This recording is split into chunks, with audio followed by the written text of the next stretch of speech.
রাজ্যের মহিলাদের জন্য বড় উপহার। বিজেপি সরকারের নির্বাচনী প্রতিশ্রুতি মতো আজ 1 জুন থেকেই চালু হলো সরকারি বাসে সম্পূর্ণ বিনামূল্যে যাতায়াত পরিষেবা। মালদা সহ সারা রাজ্যে সোমবার সকাল থেকেই দেখা গেল উৎসাহের ছবি। বাসে উঠেই ভাড়া নয়, সরাসরি হাতে মিলছে ফ্রি টিকিট।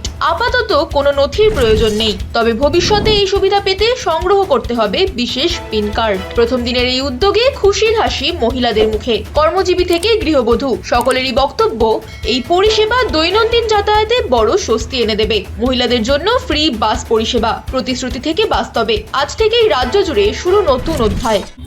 আমি 12 যাচ্ছি, দেখতে পাচ্ছি যে আমাকে ফ্রিতে টিকিটটা দেওয়া হয়েছে। সরকার যে আমাদের জন্য ফ্রি টিকিটের ব্যবস্থা করেছে, তার জন্য সরকারকে অনেক ধন্যবাদ। খুবই উপকার হবে যাদের প্রতিদিন যাওয়া আসার জন্য, যারা প্রতিদিন রেগুলার জার্নি করছে তাদের পক্ষে তো খুবই সুবিধা। মহিলাদের জন্য যে উদ্যোগটা নিয়েছে তার জন্য অনেক অনেক ধন্যবাদ। রায়গঞ্জে যাচ্ছি আজকে থেকে। সরকার তো বাসের ভাড়া ফিরিয়ে দিয়েছে, মহিলাদের জন্য উপকার হবে। কে বলতে লাগবে, খুব উপকার করছেন। ফাঁকা আসটা ভালো হয়েছে সবার জন্য। ইসলামপুর না, প্রতিদিন যায় না, উইকলি যায় আর কি।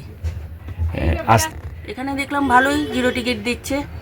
হ্যাঁ, সরকার ভালোই ব্যবস্থা করেছে। মহিলা ওমেন এমপাওয়ারমেন্ট।